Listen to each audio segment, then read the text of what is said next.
Yo, what's up guys? It's Talon, rank 1 in Wild Rift, and today we're going to be showing you guys a pretty slept on jungler in my opinion. So we're playing actually against Corrupt and Valhalla, who are two really good junglers. Valhalla is playing Ezreal and Corrupt on Zed. Corrupt, they've both been rank 1 multiple times. I think Corrupt's currently rank 3 and Valhalla's like rank 4 or 5. So it's a pretty high elo game.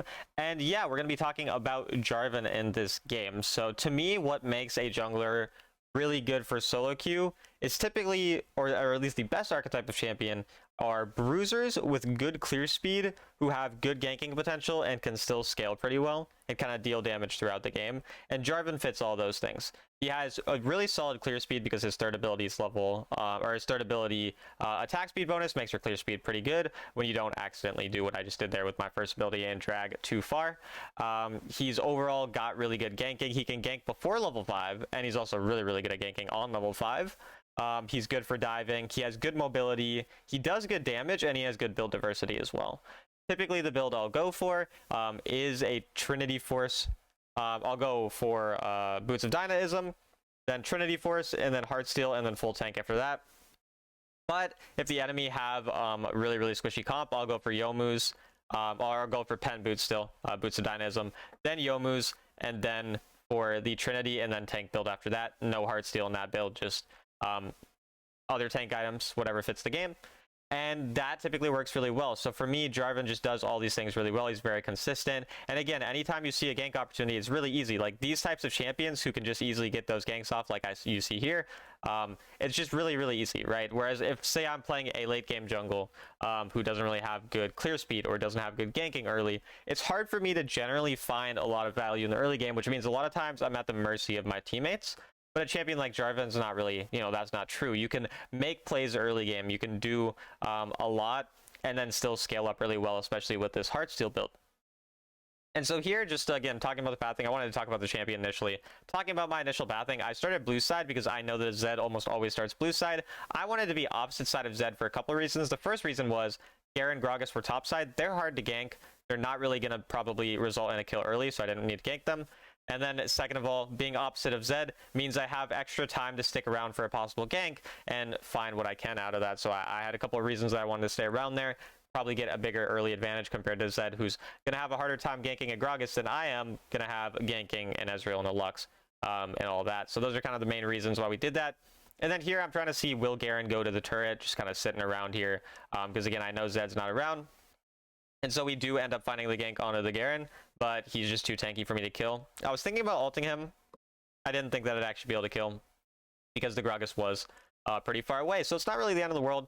Basically, all we end up doing then is, again, going back to farming our blue side, and everything's pretty straightforward there. So again, the main things I'm kind of looking for on this Jarvan pick really are finding a couple good early ganks, because you do have really good early ganking. So I mean, I'll do that by pathing towards a stronger lane, or pathing towards a lane I think is more likely to be gankable. And because I have a pretty fast clear speed, I'm usually going to be in an opportunity or in a position to gank pretty easily. If nothing works out, you can always recall, buy Boots of Dynaism, get a really nice spike there, and then just look to gank on the other side of the map. So you also have that nice recall spike. I kind of like the Boots of Dynaism because it gives you that early game damage, and then you still have the Heartsteel scaling later. And then at this point, I'm just seeing, like, is there anything to gank before my camp spawn? Again, pretty much just hovering here. You can see I'm just like going back and forth because I have nothing else to do. No camps are up, so I'm just waiting. I'm like, if there's an opportunity to gank, I'm going to go for it. Pretty much just waiting around, waiting till I see someone overextend, and then, here it is, right? The enemy end up overextending, and we're able to get the easy double kill there with the first ability plus flash combo afterwards. So again, I'm literally just, you saw me hovering around waiting for a gank because I didn't have my camps to spawn. And again, that early game pathing, I path towards the lane I think is more likely for me to get kills on, and we end up being 3-0. My team, however, they are 0-4, excluding my kills, so we're not in any great spot at the moment. And when you're in this type of situation where you're pretty strong and the enemy, or the rest of your teammates rather, aren't too strong, you're often going to want to try to contest the opposite side as to where they contest if possible, because your laners aren't super strong. So here I'm kind of going Herald, but I'm sort of trying to think to myself, like, If I see them on one side of the map, I kind of want to go other ideally. I don't really want a contest, but if we find a contest, you know, I'm strong enough where it's possible I can win the fight, but it's just a little risky, you know? So that's kind of like what's going through my mind right now. That's typically what should go through your mind when your laners aren't doing super well in the early game. My mid laner is my good player because they have 2 sovereigns, you know, and I'm sovereign, and then my mid laner is my other sovereign. So I kind of know like he's sort of my player that is going to give me potential leads. So I'm kind of like looking already to drop Herald here. We do see that obviously Zed was opposite side, which makes me happy. We drop the Herald mid and we just go back to farming. Nothing too complicated about that. Again, Jarvan, pretty straightforward champion. You know, you farm your camps up. Camps are cleared because you have a fast clear speed. You look for the ganks. Every once in a while you skip a camp to get a gank off if you do see, you know, a really good angle. Otherwise you just go and you follow the pretty basic sequences. You got to make sure you're keeping up with farm as well. These types of champions, these bruisers with the good early clears, one of the main things that you need to be making sure you're doing on them is keeping up with your farm, because you have to take advantage of the fact that you're an early game champ. So a lot of people think I'm an early game champ, I need to fight and fight and fight early game, but the reality is what you really need to be doing with the early game champ is obviously taking fights where you can find them, but really the main thing you're looking for is to use the fact that you're an early game champ, that you have good clear speed, to get further and further ahead of your opponent, which a lot of that is through farming. And then by having that big lead, you're actually going to scale really well, because regardless of what type of champ you're playing, if you're 7k gold when the enemy is 5.5k gold, you're going to probably, you know, have a nice time, right? So understanding that is really, really important. We knew Ahri didn't have ult there, so I was looking for the kill on her. Unfortunately, she barely flashed out of range before I could ult her. I was waiting for her to flash, and then I wanted to ult her after, but we didn't end up getting that. But yeah, at this point, really, the main thing to keep in mind with Jarvan as well is enemy dashes. So this is actually a pretty bad Jarvan game. I've been like one-tricking him for the last day and a half, so that's why I'm playing him here. But typically you want to play Jarvan into champions with low mobility and low dashes. So Lulu, Milio, these types of bot lanes, Jinx, Sivir, anything that can't dash, that's when you want to play it. You don't want to play it into an Ahri and an Ezreal and a Zed. You know, like these champs, it's not really good, but obviously you can still make it work. We end up going for the knock-up there. And then looking for the ult onto the Zed. Why do I flash ult onto Zed? Or onto Ezreal, not Zed, sorry. Onto Ezreal is because we knew he had none of his dashes. He used his third ability, he used his flash, and so then I ult onto him. So it's really important to be patient with your ult. Wait until they use their dash, their flash, whatever it is. And that's obviously why it's better to pick it into stuff like Lulu or Milio. It's a really good counter as the jungler into these types of things, just because then really easy ganks off. Even if you don't get a kill, if you ult them, you're going to blow their flash every time. Pretty much at minimum. If you can't tell, I am kind of speaking really fast and kind of forgetting a lot of my words, and that's because it's late at night and I was really bored, so I decided to record a YouTube video. So my bad for that. Thing here then that you see me doing as well is covering a side lane. It's past 7 minutes and 30 seconds. My entire team is fighting on the opposite side of the map. You guys are going to see this very often, especially the lower rank you are. The more often you're going to see what I'm seeing, and that is your entire team goes and fights on a different part of the map, or they go and fight mid lane. When that's happening, take a wave or two. You don't need to force every fight right away. Notice how even here I'm covering mid, right? Like I'm looking to, and in here Lux has no dash, so I know I'm gonna minimum blow her flash. It looks like there she didn't have flash, so then I'm just gonna kill her. And that's again what Jarvan is so good at. Anytime someone doesn't have flash, they don't have a dash, whatever. But notice again, I'm covering my lanes. I was covering the bot lane, then I cover mid lane. When your teammates do these dumb fights and they're doing it over no objective, just cover the lanes. You don't need to go force and follow with them, because if they die, you're not going to lose a dragon, you're not going to lose a baron, they're going to go down some gold, but you're going to guarantee yourself that gold on the wave. You're going to give yourself a possibility of finding a pick if the enemy do overextend on a different side lane, right? Like the Lux there, for example. And Jarvan, again, really, really good at finding these picks just pretty much for free because of that ultimate, because of the mobility from the third ability. Very, very OP overall. And so again here, what do we want to do? We want to make sure that the Garen's covered. So I could have possibly covered Garen there, but I don't really want to, because obviously Baron's spawning, or Dragon, not Baron. Like I said, words, you know, my brain not really working right. Oh my god, my voice is cracking too. I'm completely losing it. But either way, we're 5-0 here. We're definitely looking to fight at this point, but we don't want to fight without a Heimerdinger. So I want to make sure I'm pushing out the wave first, giving him time to kind of, you know, come with us, make sure we set up fine, because we don't need to overforce. We are really strong, so it's fine.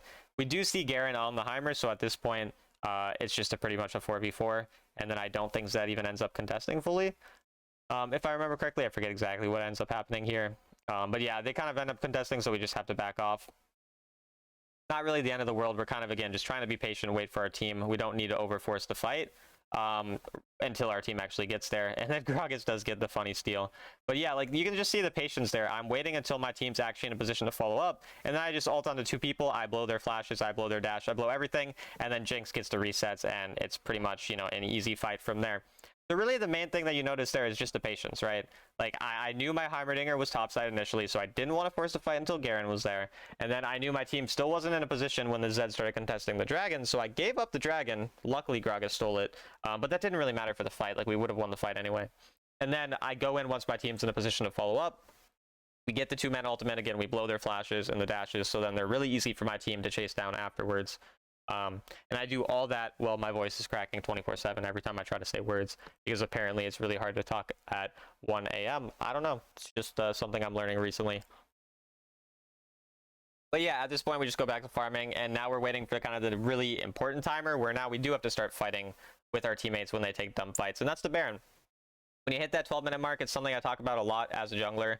That's when you start, you really have to group with your team. You have to be around the Baron side of the map, and so I'm preparing for that. And the way you can prepare for that as a jungler is usually to push out the side lane if your team's not covering. So again, in this case, my team's not covering, so I wanted to cover bot lane here. Now in this case, I'm so fed, I have Twin Guard, and I realize, like, I'm just going to let one of my teammates cover that because I don't want them to throw right before Baron. But another thing you could do is just push out that bot lane and then go back to where I'm going, you know. I could have taken a few extra seconds to do that, and it wouldn't have been bad at all. But yeah, like I said, in this case, I was kind of worried. I was like, I don't want my team to throw. So I decide I'll cover a little earlier, which leads to Zed then going bot side. And you can kind of see where the mistake comes in for me there is I didn't push that out, so now Zed's able to get that turret. That turret. Oh my god, my voice. Okay, I'm sorry, guys. But yeah, that turret is gotten by the Zed, mostly because we didn't cover it. So had we covered that bot lane, we'd be in a better position. I don't really want to force Baron because they have the Lux, they have the Ezreal, and Zed could get there in time. He's pretty mobile. So even though my team's trying to force Baron, I'm really just telling them, like, no, let's back off it. Let's just zone. Let's make sure we push out that bot lane and just play slow. Because we are ahead. We scale well. We don't really have to overforce anything. We're kind of chilling overall. And so that's really the main thing we're looking for. Each team has a dragon as well, so we're not really worried about last dragon. We just kind of want to hover around this Baron side, see if anything can happen, but we don't really need to overforce, and so we'll skip through a little bit until we do see Talon decide to go in on a bunch of people, because my team, they do end up kind of catching them out here. And so we're just trying to stop their recalls, and yeah, we pretty much go in here. I don't remember if I actually die here or not. No, I think I just end up using my flash. So I do go a little too aggro there, to be honest with you. But we saw them backing, kind of just trying to zone them off and see if we could get control over the Baron, because that's pretty much what this like next couple minutes is about, is just controlling the Baron side of the map, trying to give us a chance to get Baron, and pretty much just waiting for the enemy to overextend. And this is kind of like the type of thing you'll be seeing a lot when you watch like higher level players play against each other, because again, I'm playing against Corrupt, I'm playing against Valhalla, so they're aware of the fact that we could just go for the Baron at any time, so they're mostly just trying to make sure they're in a position to steal it if we flip it. And we don't want to flip the Baron, which means starting it when the enemy jungle is alive, because then it could be a 50-50 in terms of the smite. Either person could hit it, and when we're ahead, we'd rather, you know, take the safe play, farm up, wait for the dragons to spawn, let the game stall out, just scale up. We don't really have to do anything too much, right? We just wait for the enemy to kind of make a mistake for us to get a pick, because it's more likely we win a fight if we do find a fight angle. So that's really what we're looking for above all else. And again, I don't really care about this dragon because each team does have one.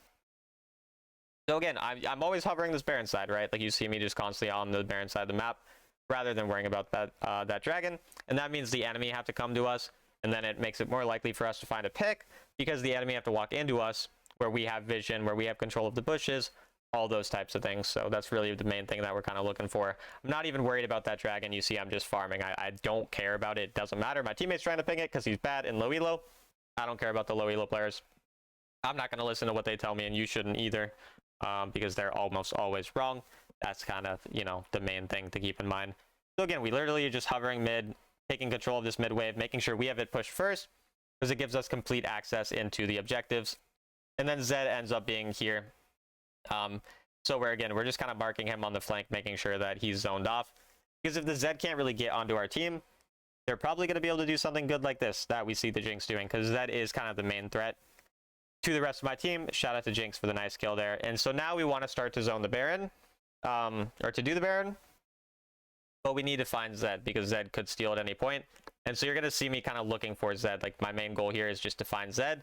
We see him, and so now we're like, okay, let's not actually do this fully. Let's just go and zone him. So I'm like, hey guys, let's go look for the Zed.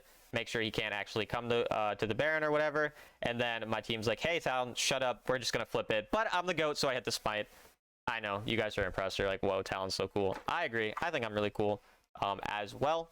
But yeah, so my goal there is to not flip because I don't want to randomly flip an objective when the enemy jungle's up because we're winning.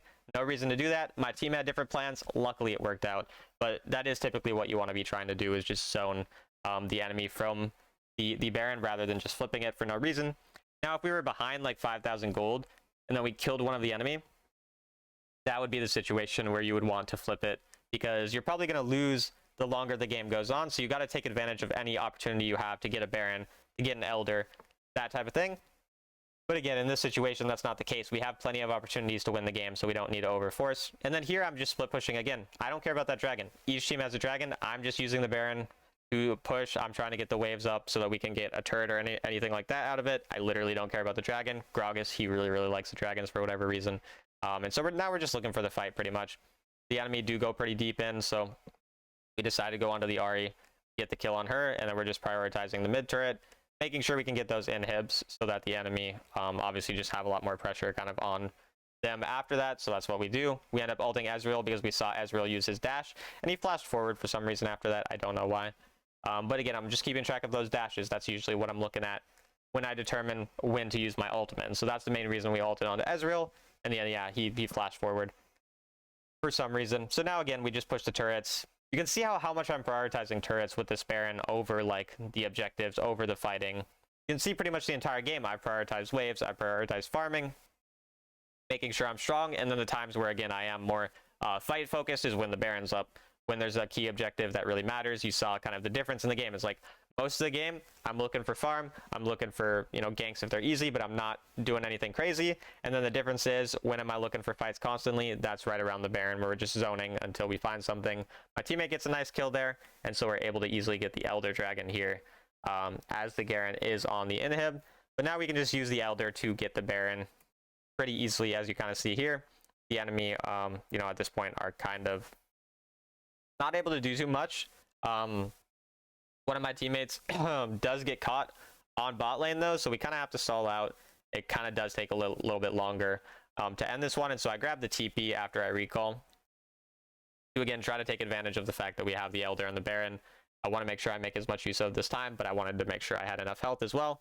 And then yeah, Zed does do an insane amount of damage. Like, that champion is so broken, by the way.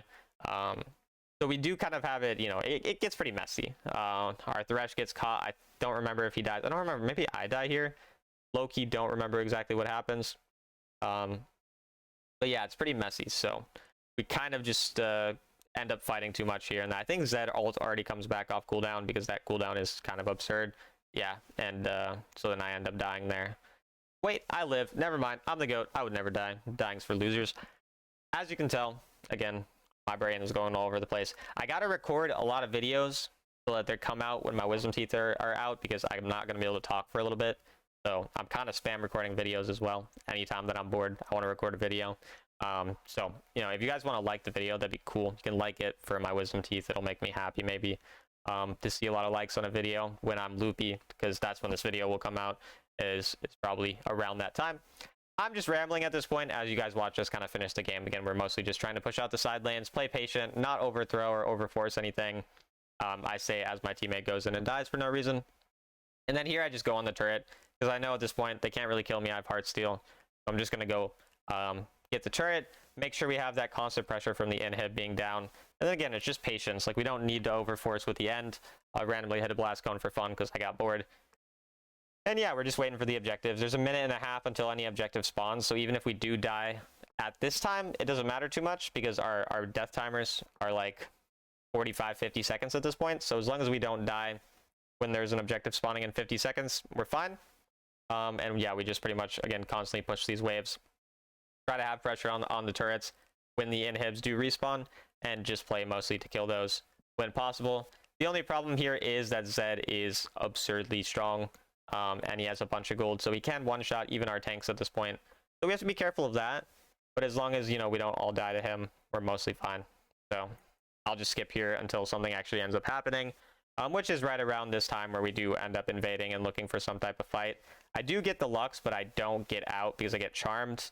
And so yeah, we do end up dying here. Kind of ends up being a pretty messy fight. So now the main goal of my team is just to stall until I do respawn. But that inhib being dead definitely helps with that a lot. I think Heimer might... No, yeah, Heimer has stasis, so he doesn't end up dying, yeah.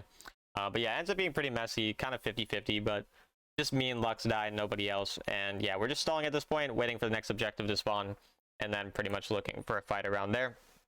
Oh yeah, I end up buying TP because I assume they're on the Baron here. So the main goal here is to buy TP in case the enemy are forcing Baron, which is a very common thing if you end up dying and then they might go to force an objective. So that's what we end up looking for. We end up getting the kill onto the Zed. My teammate hits the smite, but we can pretend like that was me to make me feel better about myself. And then yeah, this is when we finally end the game, I think, you know, after 24 minutes of the game. Pretty messy, but overall, again, you can see the strength of Jarvan. I mean, just so much mobility and engaged late game. So much early game pressure with a good clear speed and with the really good ganking. All of that allows you to carry a lot of games. I think we have like a... I think I went 10-5 so far in my games on Jarvan, so we've been winning a good amount on him. And yeah, if you guys like this video, like the video. If you're interested in coaching, it's $25 an hour. Just DM me on Discord, Talon1169, or through the link in the description. And yeah, sorry for being weird in this video, but that's just, I guess, how I am. Anyways, hope you guys enjoyed. See you later.